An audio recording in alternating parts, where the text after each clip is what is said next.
گا۔ مثال کے طور پہ کان کو لیجئے، کان میں اور حلق کے درمیان روٹ نہیں ہے۔ سابقہ فقہائے اعظام نے یہ لکھا ہے کہ کان میں اگر دوائی ڈالی تو روزہ ٹوٹ جائے گا، لیکن اس زمانے میں سائنس نے اتنی ترقی نہیں کی تھی، لہذا انہوں نے غالب گمان کیا کہ شاید کان اور حلق کے درمیان ایک راستہ باقاعدہ موجود ہے، تو انہوں نے کان میں دوائی ڈالنے کی صورت میں روزہ ٹوٹنے کا حکم دیا۔ لیکن جدید سائنسی تحقیق نے ثابت کر دیا کہ کان میں اور حلق کے درمیان روٹ نہیں ہے، لہذا اگر کوئی اب اس دور میں کان میں پانی ڈالے یا دوائی ڈالے تو روزہ نہیں جائے گا۔ ہاں اگر کان کا پردہ پھٹا ہوا ہے اور پھر کسی نے دوائی ڈالی تو پردے کے پھٹنے کی وجہ سے اب باقاعدہ روٹ بن جائے گا اور اب دوا ڈالنے سے روزہ فاسد ہو جائے گا، ٹوٹ جائے گا۔ اسی طرح فقہائے اعظام نے آنکھ اور حلق کے درمیان یہ قیاس کیا تھا، گمان کیا تھا کہ شاید راستہ نہیں ہے، لہذا انہوں نے لکھا کہ اگر آنکھ میں دوا ڈالی تو اس سے روزہ نہیں جائے گا۔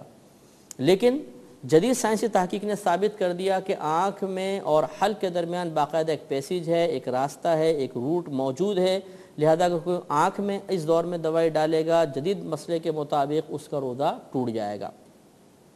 اب ایک سوال پیدا ہوتا ہے کہ کیا آنکھ میں سرما لگانے سے بھی ٹوٹ جائے گا کہ نہیں، کیونکہ اکثر ایسا ہوتا ہے کہ جب ہم سرما وغیرہ لگاتے ہیں جن کو عادت ہوتی ہے تو حلق میں مطلب کالا پن پہنچتا ہے، اگر باقاعدہ تھوکے تو اس میں وہ کالا پن نظر بھی آتا ہے، تو کیا اس سے روزہ ٹوٹ جائے گا کہ نہیں؟ تو قیاس تو یہ کہتا ہے کہ آنکھ اور حلق کے درمیان چونکہ روٹ ہے اور سرما بھی باقاعدہ ایک شے ہے جو آنکھ کے ذریعے حلق تک پہنچتی ہے، تو روزہ ٹوٹنا چاہیے، لیکن روزہ اس سے نہیں ٹوٹتا، کیونکہ نبی کریم صلی اللہ علیہ وسلم نے ایک صحابی کو حالت روزہ میں سرما لگانے کی اجازت مرحمت فرمائی تھی، ترمذی شریف کی روایت ہے۔ لہذا اس سے فقہائے اسلام نے بیان فرمایا کہ چونکہ سرمے کے بارے میں نبی کریم صلی اللہ علیہ وسلم کی اجازت باقاعدہ منقول ہو گئی ہے، لہذا سرمے کا استثناء ہوگا، یعنی اس کو ہم روزہ ٹوٹنے والے حکم سے خارج رکھیں گے۔ باقی جتنی صورتیں ہیں، آنکھ میں کوئی بھی دوائی ڈالی، کچھ اور چیز ڈالی جو سرمے کے علاوہ ہے اور وہ حلق تک پہنچ گئی اور پہنچی جاتی ہے عموماً، تو اس سے روزہ ٹوٹ جائے گا۔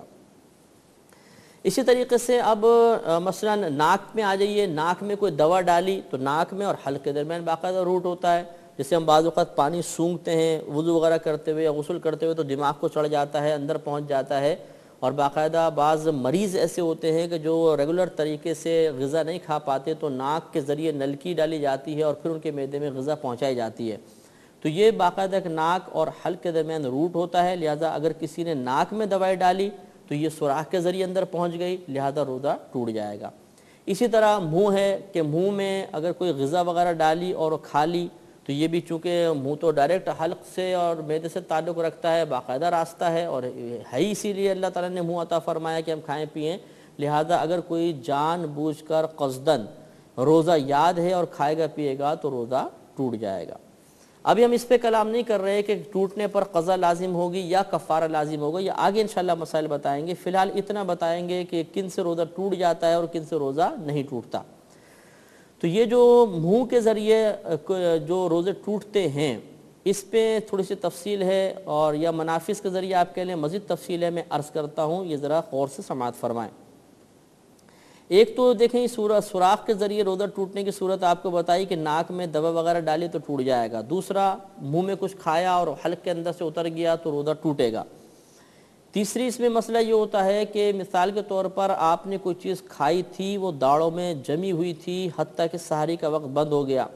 مثال کے طور پہ آپ روٹی کھا رہے تھے کہ سحری آپ نے ٹائم دیکھا بالکل چند سیکنڈ رہ گئے تو آپ نے ہاتھ روک لیا اور کلی وغیرہ بھی کی، لیکن دانتوں میں یا داڑھوں کے اندر کوئی غذا رہ گئی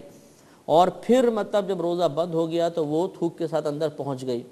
یا آپ نے کوئی مطلب ہڈی وغیرہ چبائی تھی یا بوٹی چبائی تھی، وہ دانتوں میں پھنسی ہوئی تھی اور وہ روزہ بند ہونے کے بعد وہ حلق سے نیچے اتر گئی، پیٹ میں چلی گئی، تو اس سے روزہ ٹوٹتا ہے یا نہیں؟ تو یاد رکھیں کہ اگر دانتوں میں کوئی چیز موجود ہو اور حالت روزہ میں انسان اس کو معدے میں اتار لے تو اب یہ دیکھا جائے گا کہ کیا وہ چیز چنے کے برابر تھی یا نہیں، اگر چنے کے برابر یا زیادہ تھی تو روزہ ٹوٹ جائے گا، اور اگر چنے کے دانے سے کم تھی، جیسے عموماً بوٹی کے ریشے ہوتے ہیں یا روٹی کے ذرے وغیرہ دانتوں میں جم جاتے ہیں تو ان سے روزہ نہیں جایا کرتا۔ ایک صورت ہوتی ہے دھواں پہنچانے کی، کہ مثال کے طور پر آپ کہیں سے گزر رہے تھے، کوئی بس نے دھواں چھوڑا، وہ ناک کے ذریعے اندر چلا گیا،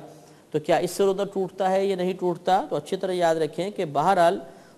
دھواں سوراخ کے ذریعے ہی اندر جا رہا ہے، حکم تو یہ تھا کہ منافذ کے ذریعے کوئی شے اندر جائے تو روزہ ٹوٹنا چاہیے، لیکن یہاں پر شریعت نے ایک قید لگائی ہے، اگر کسی نے جان بوجھ کر قصداً دھوئیں کو اپنے اندر تک پہنچایا تو اس کا روزہ ٹوٹے گا، اور جان بوجھ کر نہیں کیا تو روزہ نہیں جائے گا۔ اب مثال کے طور پہ اس سے مسئلہ حل ہوا، کسی نے سگریٹ پی تو چونکہ جان بوجھ کر دھواں اندر پہنچانا ہے روزہ ٹوٹ جائے گا، حقہ پیا روزہ ٹوٹ جائے گا، سگار وغیرہ یوز کیا تو پھر بھی روزہ ٹوٹ جائے گا۔ چاہے وہ شخص یہ کہے کہ میں نے تھوڑا سا کش لیا تھا اور اندر نہیں لے کر گیا ہوں، دھواں میں فوراً باہر نکال دیا تھا، تو دھواں اتنی لطیف اور اتنی نرم شے ہے کہ یہ آپ تھوڑا سا بھی پئیں گے تو فوراً اپنا روٹ بناتا چلا جاتا ہے اور آگے تک پہنچ جاتا ہے، تو یہ ضرور اندر اتر جائے گا چاہے ہمیں معلوم ہو یا نہ ہو۔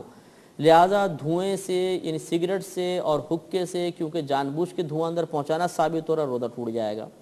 اگر جان بوجھ کر پہنچانا نہ ہو تو پھر روزہ نہیں جائے گا۔ مثال کے طور پہ اگربتی سلگا دی، اب اس کا دھواں پورے کمرے میں پھیل رہا ہے اور صرف آدمی نارمل انداز میں بیٹھا ہوا ہے اور سانس لے رہا ہے اور وہ دھواں اندر باہر جا رہا ہے تو اس سے روزہ نہیں ٹوٹے گا۔ ہاں اگر اگربتی جلائی اور کسی نے جان بوجھ کے ناک قریب کر کے لمبا سونگا اور اب وہ دھواں اندر چلا گیا تو اب چونکہ قصداً دھوئیں کو کھینچ کے اندر لے جایا گیا ہے تو روزہ ٹوٹے گا۔ اسی سے یہ مسئلہ معلوم ہو گیا کہ آپ کہیں جا رہے تھے، بس نے دھواں چھوڑا اور سب وہ اندر حلق میں چلا گیا تو اس سے روزہ نہیں ٹوٹتا۔ یہی مسئلہ غبار وغیرہ کا ہوتا ہے کہ بعض اوقات ہم جا رہے ہوتے ہیں، اچانک تیز ہوا چلتی ہے اور بہت ساری مٹی آ کر حلق میں چلی جاتی ہے، منہ میں بھر جاتی ہے، ناک کے ذریعے اندر اتر جاتی ہے، تو کیا اس سے روزہ ٹوٹے گا؟ تو اس کو بھی دھوئیں پر قیاس ہم کریں گے کہ اس سے روزہ نہیں ٹوٹتا ہے جب تک کہ جان بوجھ کر ان میں سے کوئی چیز اندر نہ لے جائی جائے، اور جان بوجھ کے کون لے کر جائے گا؟ لیکن بہرحال اس مٹی وغیرہ سے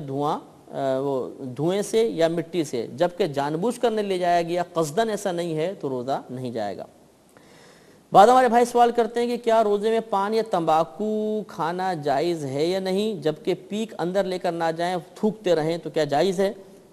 تو یاد رکھیں کہ جب انسان پان کھاتا ہے تو غیر محسوس طریقے سے آہستہ آہستہ اس کے اثرات حلق تک پہنچ جاتے ہیں۔ منہ میں پان ہے تو آہستہ آہستہ ذرات جو ہیں حلق تک پہنچ جاتے ہیں، اسی وجہ سے حلق میں جو پان کھاتے ہیں ان کو معلوم ہوگا کہ ذرا کھانسی سی آتی ہے یا وہ محسوس کرتے ہیں کہ حلق میں کوئی چھالیاں وغیرہ پہنچ رہی ہے، تو لہٰذا فقہا نے فرمایا کہ اگر کوئی پان حالت روزہ میں پان وغیرہ کھائے تو اس کا روزہ ٹوٹنے کا حکم ہوگا، اگرچہ وہ یہ سمجھتا ہے کہ کوئی ذرات وغیرہ حلق میں نہیں پہنچے، کیونکہ اس کے ذرات آہستہ آہستہ حلق تک ضرور پہنچ جاتے ہیں۔ یہی تمباکو کا مسئلہ ہے۔ بعض لوگ سوال کرتے ہیں کہ کیا حالت روزہ میں ٹوتھ پیسٹ اور منجن وغیرہ کر سکتے ہیں کہ نہیں کر سکتے؟ اب چونکہ ہمارے پروگرام کا وقت کم ہے اس لیے انشاءاللہ اس پر ہم اگلے پروگرام میں کلام کریں گے اور آپ کو مسئلہ بتائیں گے۔ اگلے پروگرام تک کے لیے اجازت مرحمت فرمائیں، وآخر دعوانا ان الحمدللہ رب العالمین۔